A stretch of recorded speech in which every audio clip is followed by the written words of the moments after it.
All right, so the first third of the class was about problems in American society and how so many of them are driven by greed, desire for excess money, and how the Greek model said greed is the political evil.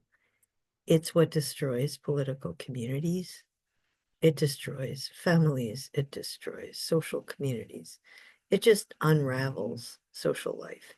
So it prevents us from flourishing because we cannot be fully human unless we develop all of our natural capacities. And that can't happen unless there's a strong middle class.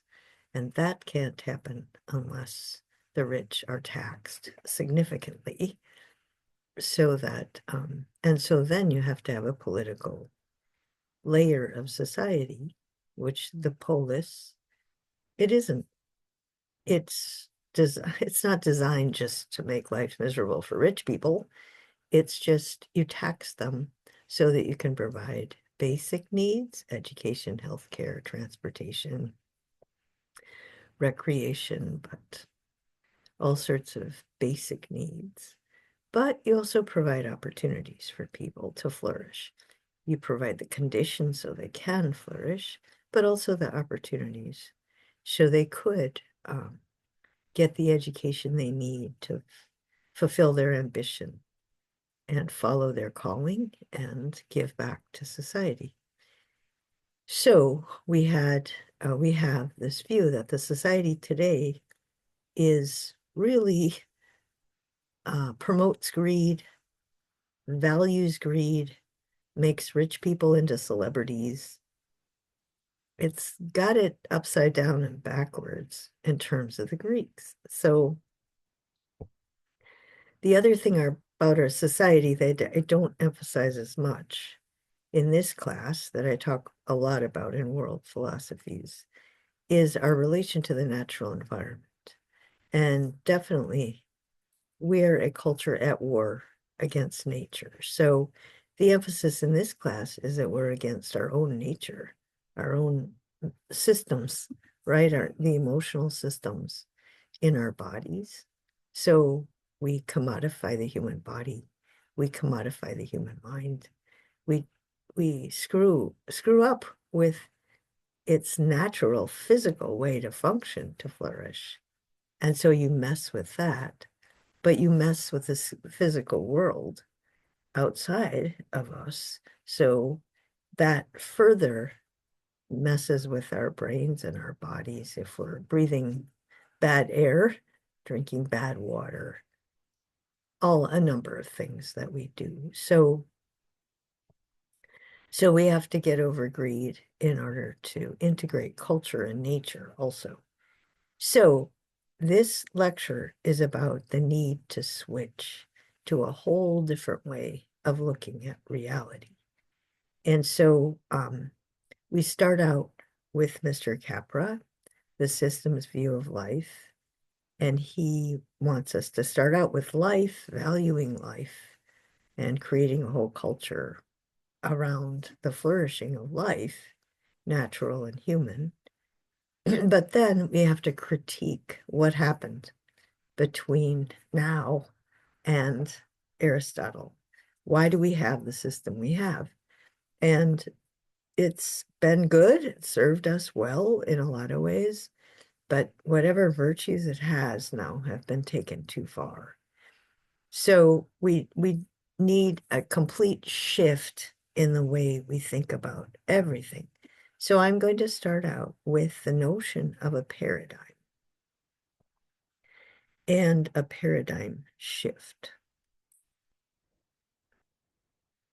Oh, sorry. Um, Here is paradigms are just general ways that we look at things. So the other issue is that on the reading that said, "What is college for?" He said, Dershowitz said that up until you get to college, you have been socially conditioned to fit into society. Everything you're exposed to is a kind of propaganda to fit you into society. And so college is for stepping back and re-examining all of that. Some of the things you were taught were right, some of them were wrong. But like if your mom made you eat vegetables, that's good. You didn't want to eat them, you come to college, you don't eat them, and then you figure out, oh, there's a reason my mother wanted me to eat vegetables. I think I better eat vegetables. But you bring it back into your way of life based on reason, not because my mother said so. But in addition to that, it's a whole different way of looking at things. So in the Western world, especially in the United States, we went through this transition from ancient societies to modern societies. And we have bought into the modern Enlightenment view more even than Europeans because of Marxist revolutions, which I can get into, but not at the moment. So the ancient view had is the one I presented as Aristotle, right? In general, we think of it as the Greeks and the Romans, of course. I also think of it as the Hindus, the Confucians, the Buddhists, the Taoist, all those ancient wisdom traditions, the traditions that valued wisdom have those same values as Aristotle. Basically, greed is bad, fitting in, integrating nature and culture is really important. Arrogance is really bad. They have a lot of the same virtues as Aristotle. Those are ancient virtues. And the modern scientific revolution, industrial revolution, okay? Science, okay, Aristotle thought as a biologist, he looked at human beings within the context of a biosphere, a sphere of living things, and an ecosphere, and also the relation between living and non-living. So he had, again, a holistic view of our place in the natural world. We are the creature with the capacity to understand the universe in a universe that's understandable. And I talked about that in the second lecture. So this was rejected. All right, we're going to read Francis Bacon very explicitly rejects it. And the modern empirist view is based on two major pillars. The pillars, right? Everything else is based on these.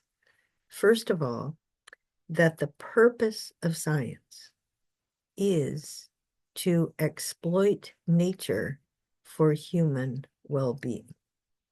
So now you don't look at nature and think of our place in it and figure out how to integrate. Instead, you detach yourself from nature. You look at it as silly putty for you to use and create something new. Create a city, right? Create all this. Obviously, we've benefited a lot from this. We've created pretty much what we have, the culture we have, controlled environments, you name it. Of course, now we have SpaceX and Meta and all this stuff. But okay, so empiricist thinking was that facts, and you only look at the material causes. This thing causes that thing. And then it's a pattern, and then you can make that into a scientific law or theory, hypothesis. And then you build the body of knowledge. But it's all based on observing physical behavior and cause effect. Okay. All right. Then from there was you apply it, industrial revolution. So you take the knowledge that you accumulate and you apply it. And techne means birth. So you give birth to all sorts of technological inventions. the cotton gin. I mean, all these things, the steam engine, all these things drove human history, and they are technologies, a kind of technology. Just the printing press starts out pretty basic, and it just keeps getting more and more complex. So scientific revolution, industrial revolution, um, and then there are views of culture. How do we create an entirely different culture based on this kind of knowledge and its application? So 100% reject the ancient view, completely 100% out the window, okay? So John Locke created this doctrine, or expanded on this doctrine of rights. So he was the sort of grandfather of our founding fathers. He wrote a book that US founding fathers pretty much plagiarized from, that we have a right to human rights, right to life, liberty, health, and possessions is what Locke said. Right to life, liberty, and happiness is what Thomas Jefferson said. But the notion that people are by nature free and equal, and therefore they have rights. John Stuart Mill, utilitarian tradition, was focused on social engineering. So John Locke, as I'll show you, was focused on property rights and exploiting nature to make people prosperous, right? Life, liberty, health, and possessions, right? And how do you get possessions? By exploiting nature. So that's the emphasis there. The utilitarians emphasized culture. How do you figure out how to make laws for people to relate to each other? And their goal was the greatest happiness principle. Again, you take actions, and action is good or evil, depending on versus character. For Aristotle, virtue and vice exist in a character type person over time. For Mill, an action, virtue and vice exist in actions. Actions are virtuous if the consequence is to maximize happiness in as many people as possible. So all of a sudden, your principle for ethics is to maximize happiness.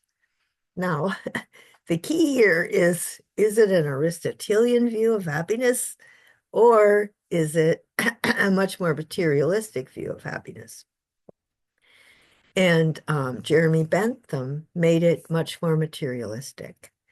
And Robert Lutzig, in The Hacking of the American Mind, at some point he said Bentham bastardized Mill. So we'll see what that means. Mill thought maximizing happiness meant socially engineering people so they would pursue higher pleasures, okay?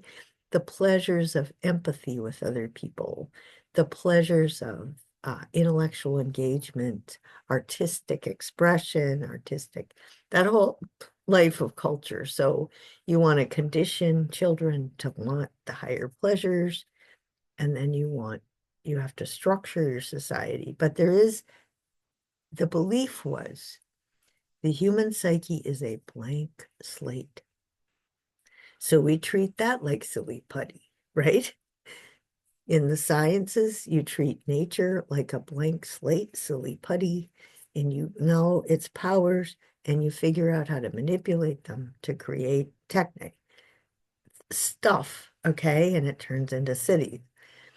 In social science, you treat the human psyche like silly putty, and you create this social engineering system, a system of social conditioning, so that everybody will turn out virtuous. Okay, you'll have this wonderful middle class society with people who are generous and self-controlled and honest. I'm not exaggerating.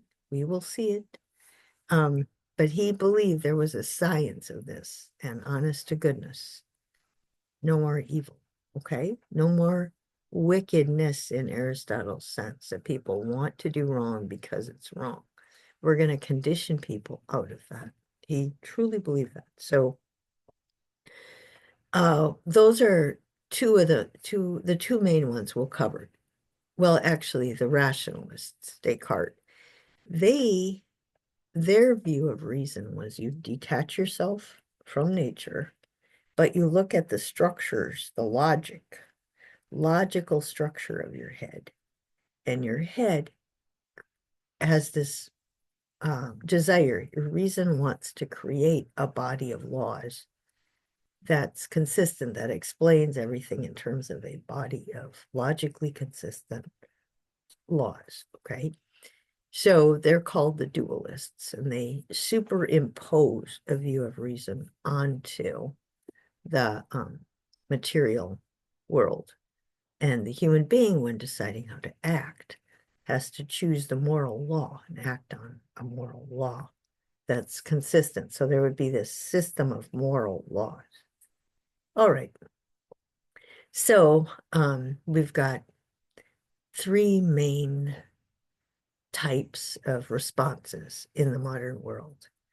Science exploits nature, and you create a culture with where people exploit nature and create material conditions. But how do you decide how to distribute wealth or how to create laws? All right. So John Locke had a theory of human rights. People are free and equal. They have rights to this or that. And the government cannot intervene. But if you break the law, then you have to prove someone's rights have been violated. Then you can take them to court and you get punished. The utilitarians tried to create greatest happiness. If your behavior promotes human happiness, fine. And if it doesn't, bad. Okay. So you make laws to try and condition people so they want to be virtuous. Okay. And then the rationalists wanted people to wanted to create laws based on this pure reason, a system of laws that everyone could agree to. All right, three pretty radically different views of how to set up the ideal society.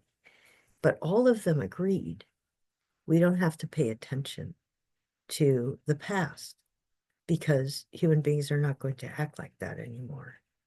They were driven by pleasure and fear, and that was because they allowed there to be these privileged class and they allowed oppression, and the church would use sin to control people. So church doctrine was actually a form of political control. Um, and the leaders used Aristotle's ethics as a form of political control and all of that. So we're going to throw all that out. And so it's a huge shift in the way people think. And what I have to try and prove to you is that many of you still think that way, but it's become a completely dysfunctional way of thinking. It worked for a while and now it doesn't work. So that's like the key. Okay, Aristotle had his system. He had a chain of being, which is really like the biosphere. And then he had his called God. It's just there's an ordering principle behind that. That's all you need to know. It's not, the Trinity or the Bible or anything. It's just there is a unifying force. In economics, most of the society was based on cyclical natural cycles. So the focus was on things that don't change. Raising children, just getting children up to adulthood without dying. There was just a lot of cultural energy taken on just keeping the society going from one generation to the next. The goal of life was wisdom, and our place was to understand the universe. Okay, fast forward to the Enlightenment. Oh, that we're still at the old one. The values institutions were important. Most relationships between people are relationships of inequality. So what's important is ruling for the benefit of the ruled. Um, People are also unequal in wisdom and their ability to make good laws. So you should be able to exercise that capacity if you have it, practical wisdom. A good society will identify the people who have it and move them up the ladder. Your family was part of your identity, but the Greeks were ahead of their time in that way, right? Athens. It encouraged people to become self-critical and to criticize their family if they violated wisdom, if they were greedy or power hungry. And the Greek religion was also encouraged critical thinking because the gods disagreed with each other. So it was set up for people not to be able to use God to justify any one action, even though the characters did. But the people in the audience would notice that, hey, five people say that Zeus wants them to do this. And you know what? Somebody's wrong. So, and then they had inherited wealth and privilege. Well, Athens, again, in theory, a much broader base of people could rule and be ruled in turn. So Athens was ahead of their time. But of course, Socrates got killed for not following the party line there. So it still was dominant at that time in those ancient traditions. Then the modern view, what happened? Well, we developed a new science. So you know that Copernicus decided the Earth was not at the center of the world. The sun was at the center, and the Earth rotated. The other planets did.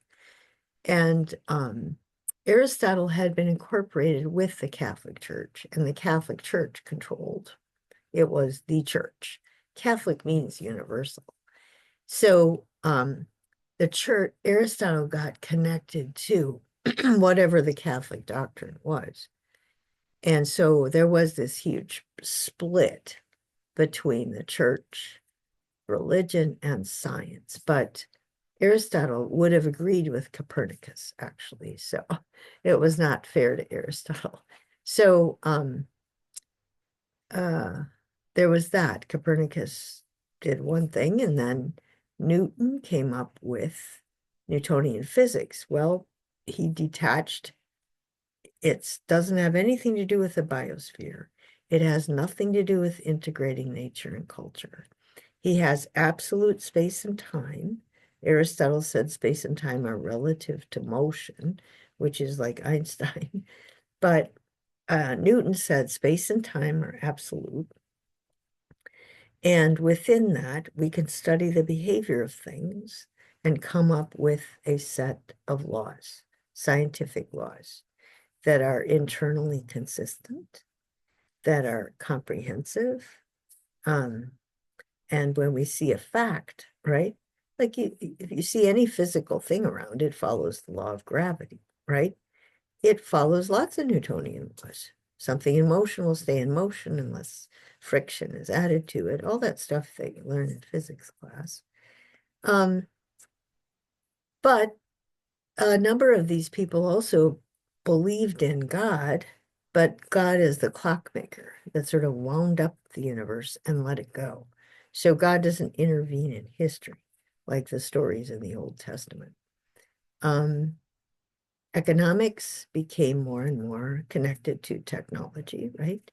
So we had science, but scientific knowledge was taken over by the economic system that made techne. And the techne were things you sell on the marketplace. There's this explosion in knowledge, explosion in technology.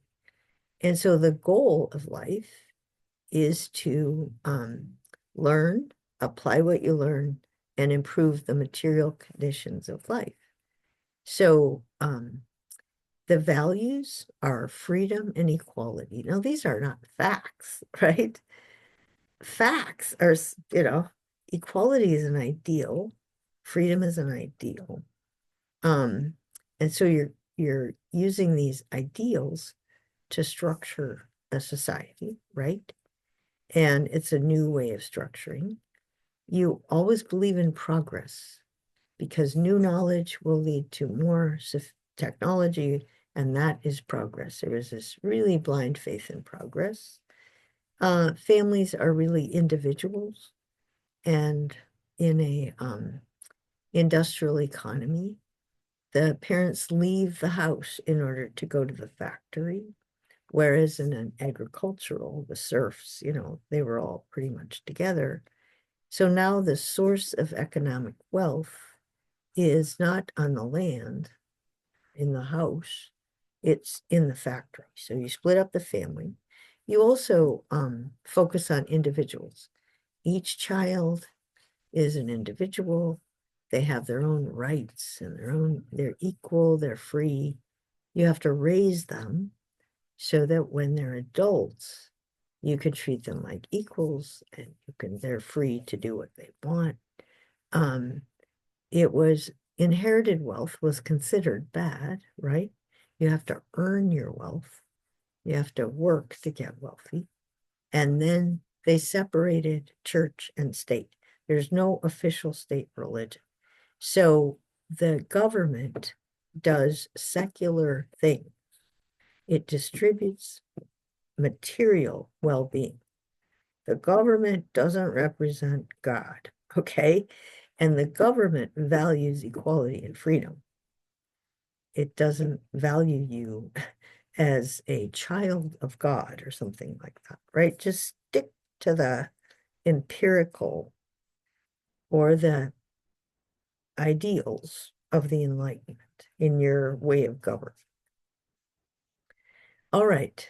So today, what do we have today? Science has shifted. Now, the absolute space and time has been rejected. Einstein rejected it. Then quantum physics further expanded, okay? Einstein's view. I mean, you could say it overthrew Einstein, but the ones I know, the quantum physicists, don't really believe it overthrew it. Einstein was threatened, but because Einstein thought quantum physics meant that God plays dice, that everything is just by accident. But quantum physicists don't think that.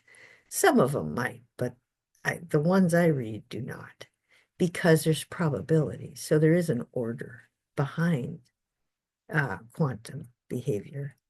So today we have the ecosphere, the biosphere. So we understand the need to integrate nature and culture. We've exploited it too much. We've gone too far. There are quantum leaps in complexity. It's a non-linear system. It isn't just gradually getting more progress. There were leaps from non-living to living, and then from living to reflection, human reflection. So that's where Aristotle says there's a quantum leap in consciousness in the mind of a person. When they engage in all this cognition, they gain knowledge like chemistry, biology, whatever. And then it occurs to them, oh, I know, I'm the creature that understands these patterns in a world where the patterns exist. All right, so now the next revelation of systems thinking is that actually the bigger connections in the world are in the relationships between things, not, you don't isolate individual human beings or individual material things and look at how one individual material thing affects another or one individual affects another. Instead, they're part of a system.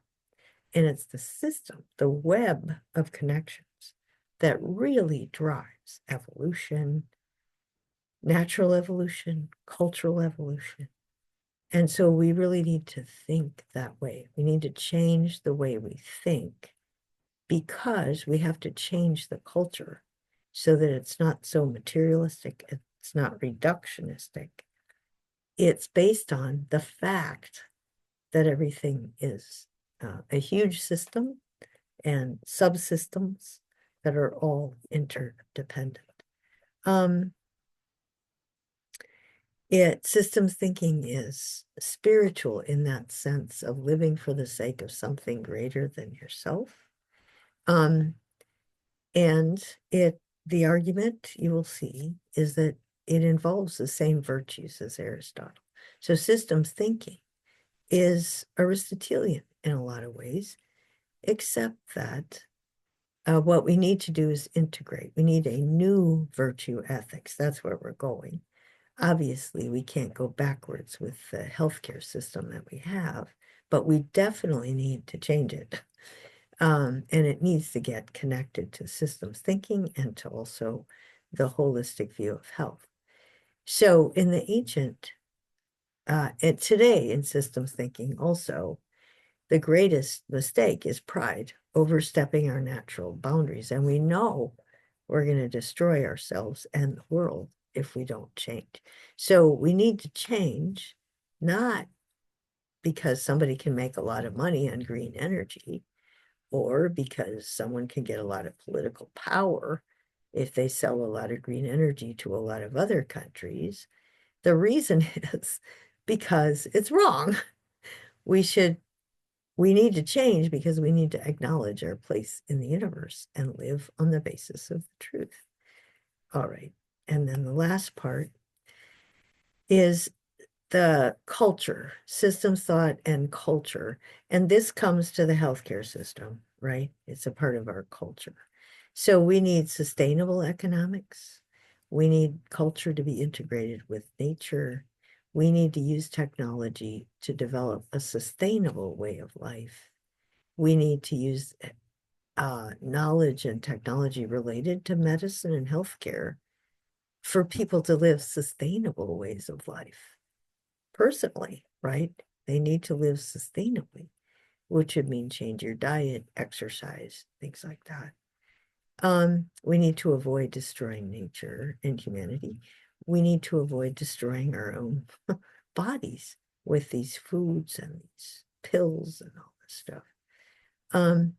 The values are integrity, which that is Aristotelian, wisdom about our place in the universe, but integrated the intellectual virtues, the knowledge and technology we've developed with the intellectual virtues. Aristotle said they can be separated from the moral virtues, and they are getting more and more separated from moral virtues, right? More and more connected to greed and power.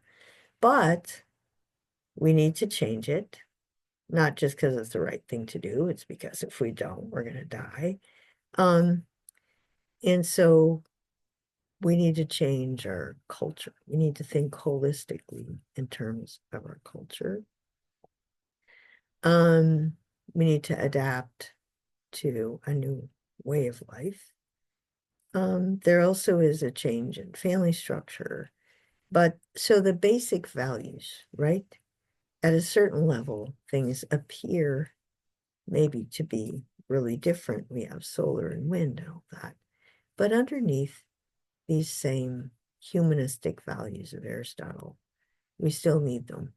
And if we don't live on the basis of those values, we'll destroy ourselves. That's pretty obvious. So that's the beginning of paradigm shift, learning how to think differently.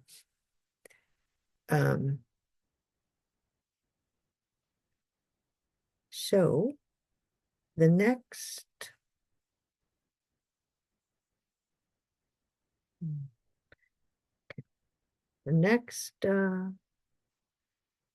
thing is an outline. Oops. An outline of, let's see. Get this. Okay.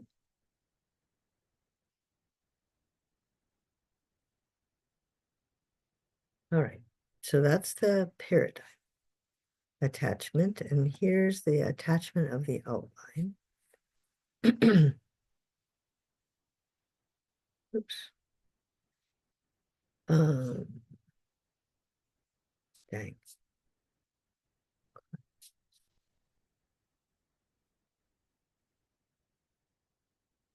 Oh, here we go. I, I have it all set up. Sorry. Forgot that I was prepared. All right. So the systems view. So this is what I had you read for today.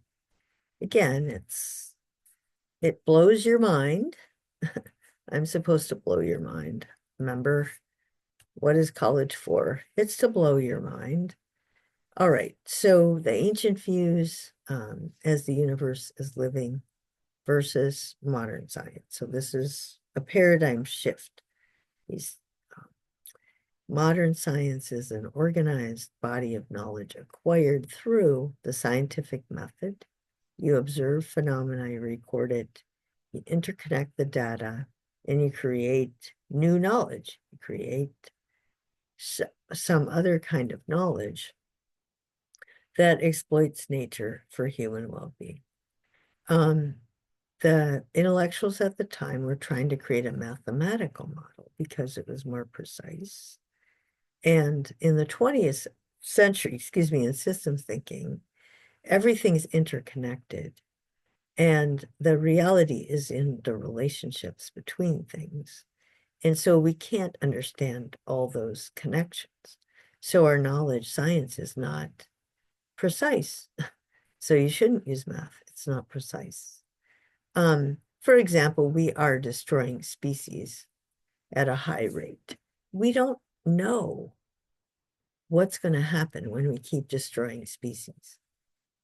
Is there usually there's discussion of, or what exists is tipping points, because everything relates to everything. If we destroy enough species, it will get to a tipping point where the whole ecosystem dies, right? Okay, so an ecosystem that depends upon 500 species. It might be a tipping point if you destroy 100 or 150 of them. Then they're not, the interconnections are all broken and they all die. So in human culture, this has been a problem, right? So much of the culture is splitting off human relationships to the point where you have like 7 million people who are suffering from loneliness because they literally do not have enough relationships or any relationships. Well, how did that happen? Right? You have to, it's not exactly one by one. It all of a sudden you find yourself in a cultural setting where what you're expected to do on your job has pulled you away from everyone and everything. And it doesn't meet that emotional need. So that's the idea, that it's not possible to predict that because the reality is interconnected. So Mr. Kuhn talks about scientific paradigms, and there's always an underlying worldview behind every kind of science. And when there's a revolution, then the whole underlying view of reality has to change. So Capra says also there's a social paradigm is the way we think about how people interact. Is it they have to have shared values. Every institution has to have a purpose or a final cause within a culture that has that purpose, and it should be flourishing of some sort. So you can't separate the business world. Well, that's profit, and religion is over there, and education is over there. You can't separate them. The whole culture has an ethos, an ultimate value, and so everything else gets connected to it. So he wants the ultimate value to be this kind of holistic, flourishing value, and all other aspects of the culture need to fit into it. And it needs to include ecological understanding, our relation between nature and culture. So matter, we don't just ask, right, I mean, a cell phone's classic. It's what is it made out of? Okay, fine. What does it do? Well, you can punch a lot of buttons, but what is it really? It's connected to this whole web, right? And it's in the interconnections that the reality comes. For example, Facebook, right? It has hardware. You can, oh, it has engineering. You can just do an engineer's view, but that's not what it is. It's, completely affecting our cultural life. So our cultural life has a hardware to it, but it's something way over and above just hardware. It's There's another reality that we create when we relate to each other as human beings, when we create institutions, when we create works of art, when we choose to live a certain way. And that whole level of culture where people are creating their lives, creating their communities, is completely different than the material substrate, underlying material substance of what goes on. So the European focus in the Enlightenment especially was the material side of things, whereas in China, in the ancient Chinese, Taoism, Confucianism, um, Chinese art, all the whole culture, it was always relationships. And, the Chinese obviously are much better at getting along and much better at unity than we are. We're the rugged individualists and they're the collectivists, right? Between the US and China, it's two extremes in a lot of ways. But they have a different view of reality. It's not just that they're wrong. And people flourish to some extent in China that they aren't flourishing. They have a better diet, they have better habits in terms of staying healthy. But we have better stuff in other things: freedom, independence, choice. Okay, so he talks about one thing that's, I think, interesting in the reading is that the split between science and religion has been very Western. It's not the uh, Arabic, not what happened in the Mideast with the Muslims. Greek learning, the Greek thinkers, intellectual scientists, they got kicked out of Athens in 521 and they went to the Mideast, refugees, and Islam developed in that area. And so Islam got connected to Greek learning in a way. So it didn't split science and religion. Over here in the West, Greek learning got attached to Catholicism, and there was a split between reason and faith because the church was more concerned with power and money, and they didn't want, when the modern scientists challenged them, then they stonewalled it, and Aristotle got associated with that huge rift. Whereas in the Mideast, it was Greek scientists, intellectuals, all these people. So at least among the elite, their view of God got integrated with the intellectual life to a greater extent. Okay, Leonardo was Aristotelian, but then there was the rise of this mechanistic view, looking at the world as a machine. So there are these two. The empiricist is looking at data, right? And you have other classes where you start out with certain assumptions about reality. In this class, we're going to talk about X. And then, okay, the whole class sort of narrows in and it's in depth, but you don't challenge what went on the first week pretty soon, pretty much. In philosophy, you're challenging it all the time. What is reality? Oh, this person thinks this and this person thinks this. So it's much more confusing, obviously.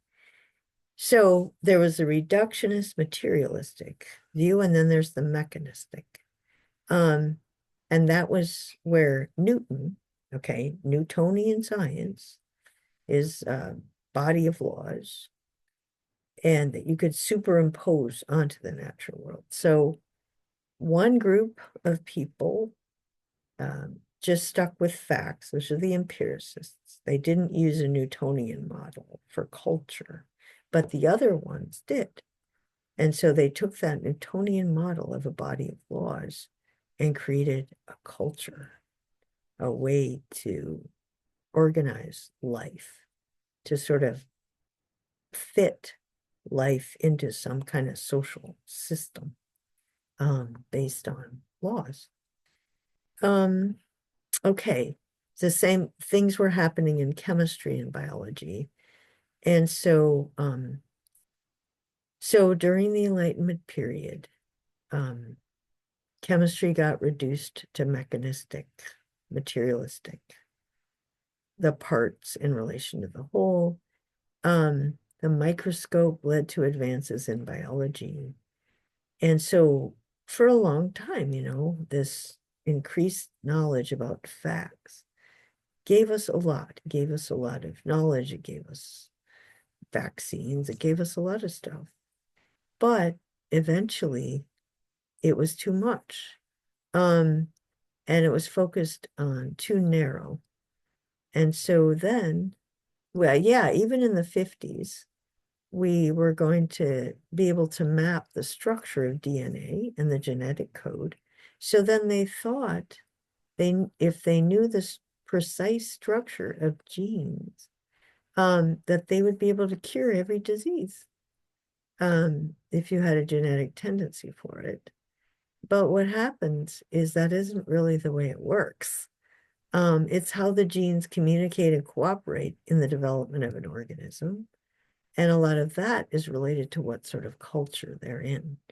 So, for example, you might, your family, okay, my son got neuroendocrine cancer. Our family has no gene for neuroendocrine cancer, but it's not caused by a gene. It was caused by stress and the fact that plastics excrete endocrine disruptors. They leach endocrine. So when you wrap food in plastic, there are these chemicals, endocrine disruptors. But if you stay healthy, your body just flushes it out. It doesn't bother. But if you're under chronic stress, you can get endocrine cancer. And it's becoming more and more common. And it's, we get another pill and we can cure it, but you never should have gotten it in the first place, right? We could have prevented it partly by not getting people in those levels of stress situations and partly by not wrapping our food in plastic. Why don't we make plastic illegal? Money. Okay, so just mapping the structure of DNA is not going to help. You're not going to get, some answer to why my son got neuroendocrine cancer if we map his DNA, or whether his children are going to get it, because it's not about that. So that's what we're starting to realize now, right? The whole is greater than the sum of the parts. We've created a whole culture that is destroying nature, that's destroying our bodies, and it's not primarily genetic. If you have a genetic tendency, it'll get a lot worse.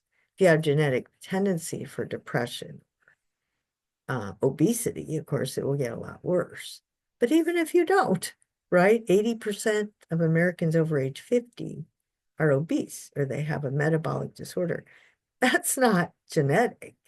You're not going to find the gene for a metabolic disorder. A metabolic disorder comes because of the sugar that you put in your body or the dopamine system that kicks in. I mean, that's what happens. It's your body chemistry. It's kicked in by the chemicals in the foods you eat, not by genetics.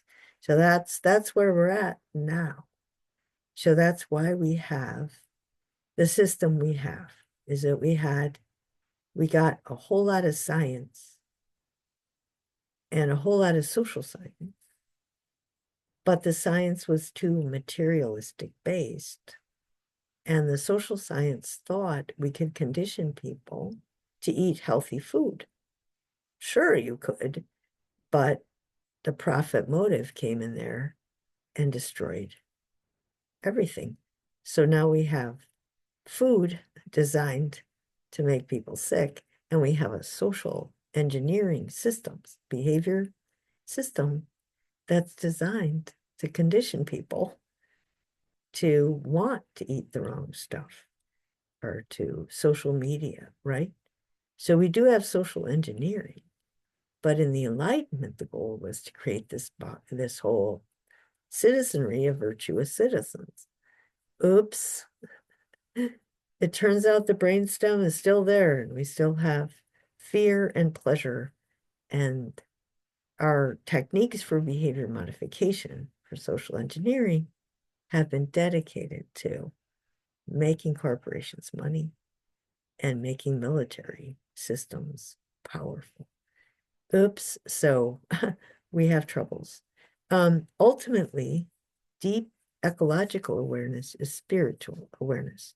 So when the concept of the human spirit is this kind of consciousness where you feel belonging to the universe and connected, but also clear to other, belonging, connected to other people. It is spiritual, right? It's what every major religion teaches. So we have to have a new vision of reality, and it will bring in the wisdom of the past, but also the knowledge and technology of the present and the future. But we have to change our values, and we have to shift our power relationships. Most of what scientists do is not life furthering and life preserving, but life destroying. Physicists design weapon systems of mass destruction. Chemists contaminate the global environment. Biologists release new and unknown types of microorganisms without knowing the consequences. Psychologists and other scientists torture animals in the name of scientific progress. Right. I mean, and this is true. Um, this knowledge now is getting used for control, for wealth, or for control, right? Weapon system is about power. Contaminating the global environment was because uh, companies don't have to consider the effect on the environment in their cost benefit analysis. So in the pursuit of greed, they destroy the environment. Biologists create these microorganisms, and some of them supposedly are to improve human life, but others not. They're just created to make money. But others, like you didn't know the consequences, that they would go bad, they would start having a bad effect. I know a psychologist who wanted to, his research question was whether children, babies, which would mean more to them, getting the milk from their mother or getting cuddled by their mother. Well, they aren't going to run a test on human babies, but they run the test on monkeys. And so these little chimpanzees had a choice between eating from a bottle in a fence, just they could hold on to the fence, or being cuddled, but no milk. And it actually drove the monkey crazy. Really? Do we really need to do that kind of research? It's so, they pretend they don't have any values. And all this research is done. Oh, I mean, it's just objective. It's just science. It's just technology, right? No, it's not. There's a whole system of values there. Money matters and power matters. Um, and modifying behavior for any goal you want. Just learning the techniques is really important. Are you sure? Okay, so the other alternative as if you're taught to care about other people, right? Generosity, magnanimity, uh, weaving people together, creating a strong social network. Um, so connecting nature to culture is good. We have this broad eye view of ourselves, right? And that's what Aristotle, that's what ancient cultures have, right? Indigenous knowledge, you know that. And the Enlightenment went too far and it went off track. It lost its original vision. So now we have to get back. Okay, the Newtonian world machine is, you're talking about the mathematicians, and their description of nature is dead, right? It doesn't have anything to do with sensations. There's no artistic, ethical sensibility, values, no idea of quality, spirit. Experience is cast out, right? We're just going to be objective, observers. We're going to be detached. We don't have any values. So he said we had to destroy the world in theory before we could destroy it in practice. First, we had to, separate ourselves and exploit it. But without limit, we will destroy ourselves. Francis Bacon changed the concept of the earth as a nurturing mother to just facts without values. And I will quote a little bit from Bacon later on. Descartes, and we will study Descartes in the next class. He was really obsessed with the certainty of scientific knowledge. And quantum physics has refuted that. But at the time, you have absolute space and time. Yeah, you can be certain within those limitations. He applied mathematical analysis to the study of bodies, break down everything into parts. So we'll look at that in Descartes' Meditations. Overemphasis on analytic method, fragmenting everything, dividing mind and matter or body. So we separate our mind from the world. In medicine, you get obsessed. You start treating your body like a machine, and get obsessed with the perfect physical body, or it's kind of sad. You start, exercising and then testing your pulse. And I remember seeing a class where you burn the most calories if your pulse is between 150 and 175. So make sure to exercise exactly that much. Oh my gosh. You're just making your body an extension of a machine and a bunch of numbers. And oh my gosh, it just doesn't have any life to it, right? When doctors just looked at your body from this purely mechanistic, materialistic point of view, they didn't think about it might be because you're depressed. It might be because you're getting divorced. It might be because your father died or something, that you're showing physical symptoms. They just didn't do that. And then the psychotherapists would just talk about your emotions and not about, well, how is it affecting your body chemistry? So it's hard for you to get well because you've got too much, you don't have enough serotonin in your system, or you have all this cortisol because of your fear of your father from your childhood, right? How do you deal with, there's a whole chemical system in your brain. So you have to put them together if you really want to be well. And you have to put people in a community of like-minded, flourishing people. So this separation of mind and body has really penetrated in the Western mind, but particularly, I think, in the American mind. The humanities concentrate on the mind. The sciences concentrate on the body, but there really shouldn't be a split. Mind is your ideas, but It's also how you feel, how you act, and it, determines your health. The image of the earth as a living organism and nurturing mother served as a cultural constraint, restricting the actions of human beings. This is Carolyn Merchant. He quotes from her. One does not readily slay a mother, dig into her entrails for gold, or mutilate her body. As long as the earth was considered to be alive and sensitive, it could be considered a breach of human ethical behavior to carry out destructive acts against it. Again, indigenous knowledge. We know enough now, and there are enough indigenous tribes speaking out. They still have land rights over a lot of land on the earth.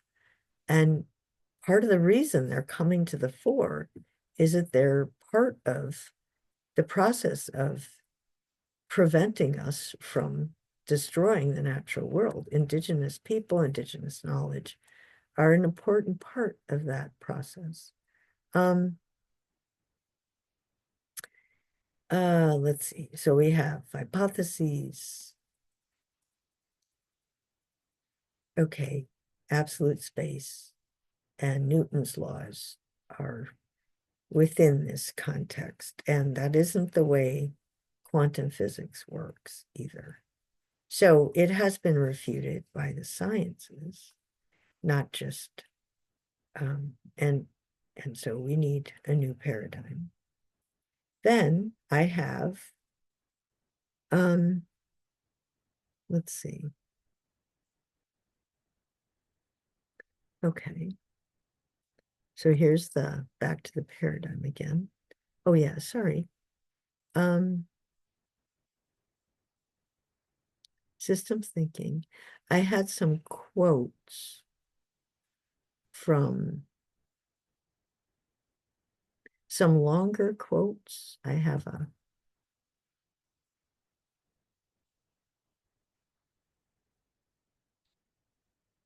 did do a whole attachment of longer quotes so that and I will go through that in the regular class, but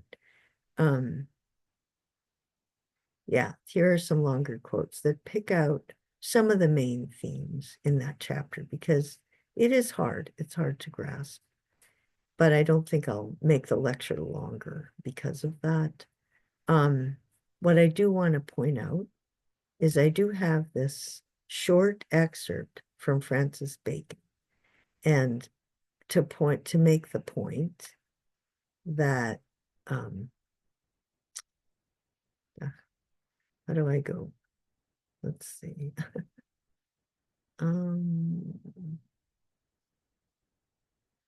Let me see how I can get back to an earlier page, right?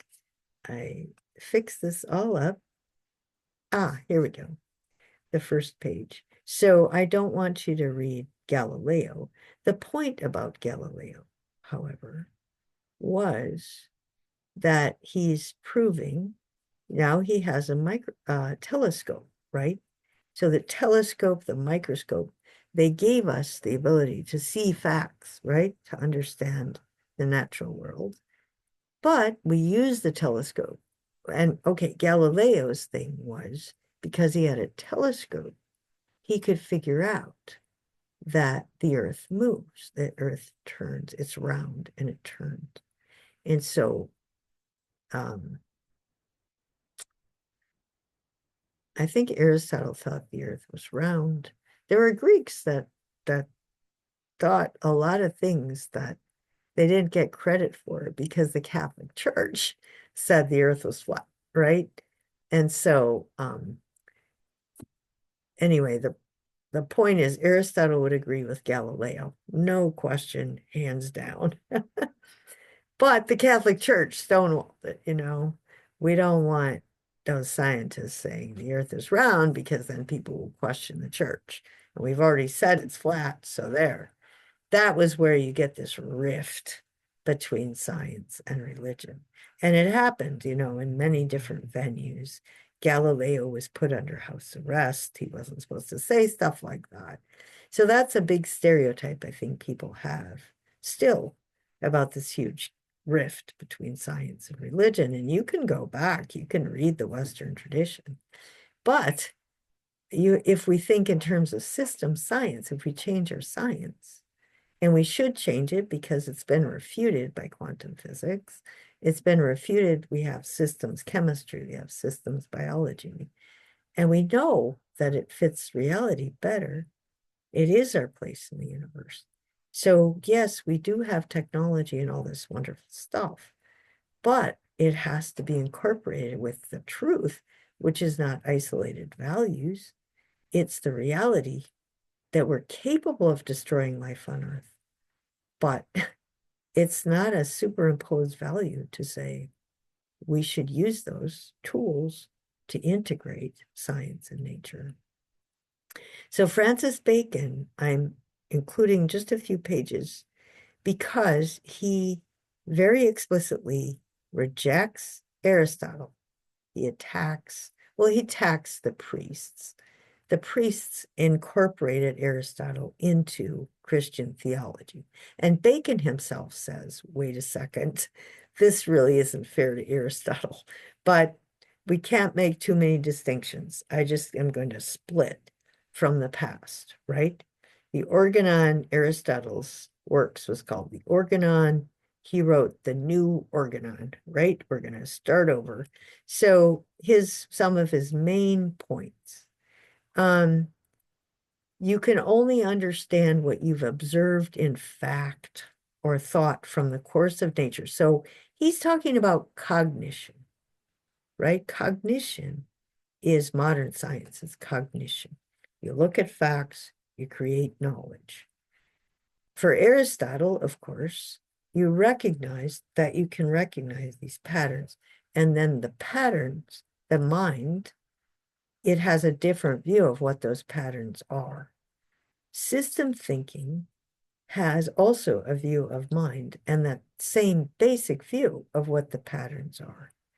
But during the Enlightenment, you just don't have that. Eliminate mind and get back to knowledge. And Bacon just says, we want this explosion in knowledge. The way to get the explosion in knowledge is stick to the facts, okay? And prove it, right? If you accumulate facts and you think you've got a piece of knowledge, then you have to prove it. You have to have validation. Somebody else has to be able to repeat the experiment, right? So, and then the point of that method is power. So human knowledge and human power. This is really important. So where the cause is known, the effect cannot be produced. In order to be commanded, right? Your goal is to command nature. And in order to do that, you have to obey. So you obey nature and accumulate facts. And then you use those facts to command nature and use it for human well-being. Okay? All right. So he rejects the science that we have, the logic that we have. Aristotle's science and logic was connected to an ecosystem, the biosphere, and he's rejecting all of that. So we're going to have a new logic. And Descartes is the logician. He's the mathematician. Kant is also a mathematician. Okay, so go down here to the next page okay, this is important. There are only two ways of searching and discovering the truth. One of them flies from the senses and particulars to the general axiom. So, for example, the sense of sight. Aristotle would examine the eyeball and he would dissect it. He dissected plants and animals and eyeballs and you name it. He was a dissector. But he always asks why, right? Why is the eyeball round? Why this? Why that? So it can perform its function, right? It evolved the way it is to be able to serve this purpose in relationship to the creature it's attached to. And that creature evolved because it adapted to the rest of the biosphere, there was a space, there was an opportunity for a creature of this kind to evolve. And eventually it did. And here it is. But you always look at it in terms of the biosphere and in terms of the nature of reality. And Bacon says, forget it. I don't want to talk about those big questions. Let's just do, how does the eyeball work?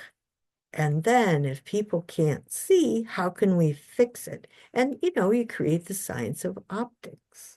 And then you figure out how to grind lenses, create glasses, and people can see better. And it's based on the same knowledge, right? For Aristotle, you tie the knowledge of final cause. For Bacon, forget that. And you just tie it to figuring out how can we fix eyeballs, or how can we fix human sight so people can see. So, of course, some of that knowledge is perfect. It's just when it goes too far. Um, Ronald Reagan, how can we have a nuclear war that is limited nuclear war? Really? I don't think so. So, yeah, it can go too far, right? Um, all right, so, um, right, so you have to make sure that you just stick to the facts, middle axioms. They aren't ultimate truths, and they're not, but they're based on facts and not meanings, not why. How does this relate to our purpose in the universe? Forget it. Just give me some middle axioms. I can get more knowledge, and the people who have the knowledge decide how to use it, right? They can exploit nature in a number of different ways to create products and services that promote human well-being. All we want to do is accumulate that knowledge, those middle axioms. All right. Um, all right, the idols. So he also, do you remember when said, what is college for? You're supposed to re-examine all of your habits. So Mr. Bacon, of course, wants people to re-examine everything they ever thought in order to rethink totally how we look at the world and meaning and purpose in every aspect of culture. So he talks about these idols, these false idols. So illusions, right? He has his own idea of illusions. Mr. Hedges talk about the empire of illusions. And so Francis Bacon, the idols of the tribe are the limitations we have because we're a certain kind of creature. So actually, there are more sound waves out there than we can hear, right? And there's more light out there than we can see. And there's a lot of stuff out there. There's more smells out there than we can smell. But we're stuck in our own senses, right? We're stuck in our own bodies. So we have to try to figure out how we can use facts to create new products, to do something beyond what we see or experience now. But also we are stuck in our senses. There's only so far we can go, but we should make sure not to think of that as the truth, the whole truth, and nothing but the truth. The idols of the cave are each one of us has been exposed to different worldviews, different habits, different practices. And then we keep projecting that, assuming everybody agrees or assuming that's right. So that's another set of prejudices you got to get rid of. You have to reconsider everything. The third one is the idols of the marketplace, that you believe whatever other people say, right? And Mr. Dershowitz is telling you a very similar thing, to question how you've been conditioned, what your mentors say. Your college teachers are trying to throw stuff out at you and blow your mind. I try to blow your mind every day in every class.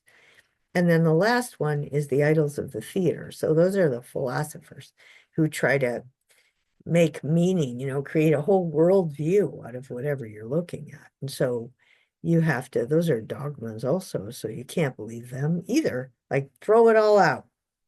Throw out the idols of the species so far, your own personal idols, whatever people have told you, and whatever philosophies we've had in the past. We're going to start all over.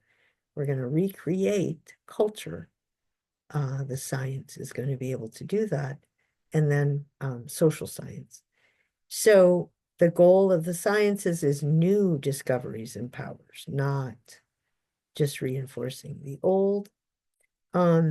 Also, it's the Aristotelians tended to look down on the empiricists because Aristotle's concerned with wisdom. The empiricists just want to go down and dirty into the facts. Well, Aristotle spent a lot of his time just dissecting plants and animals, so that's not fair. But that's what Bacon sees in the priests who claim to be the people who preserve Aristotle. They're not, some of them are scientists, but not very many. So what about, yeah, he criticizes religion as just superstition. It's anti-science.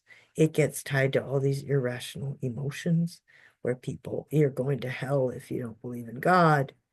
And then also the theologians who reduce theology into this one stifling worldview.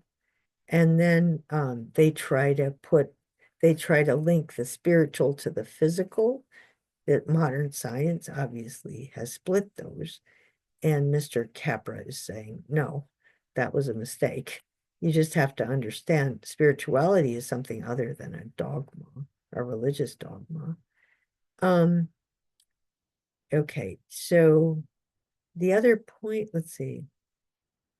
Okay, here's the next point. Is that the Bible tells you the will of God, how to live, values. Science teaches you the power of God, right? God created the universe. Here's how the material world works. That shows you God's power, but not God's will. He's not telling you how to use it. And so he's thinking, right? God wants us to use it, to exploit it for human well-being.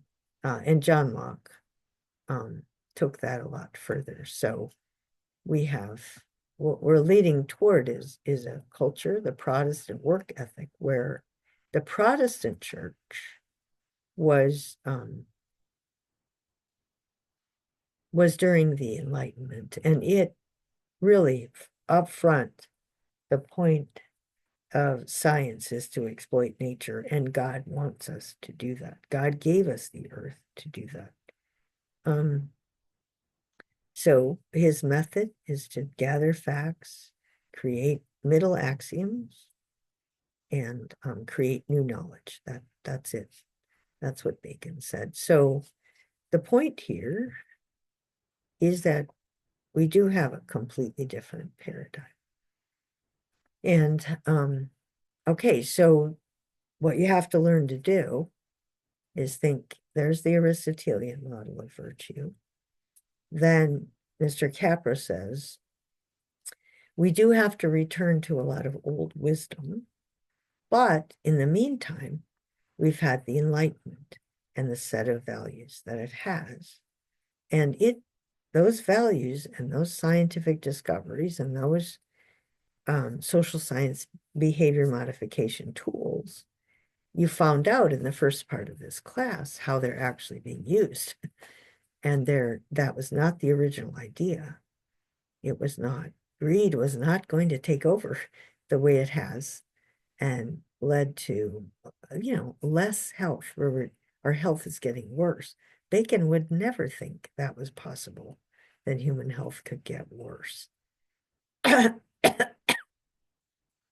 that's because there was this general trust that people would trust the sciences, and also that the social sciences would condition people to behave. So that's where we're at for today.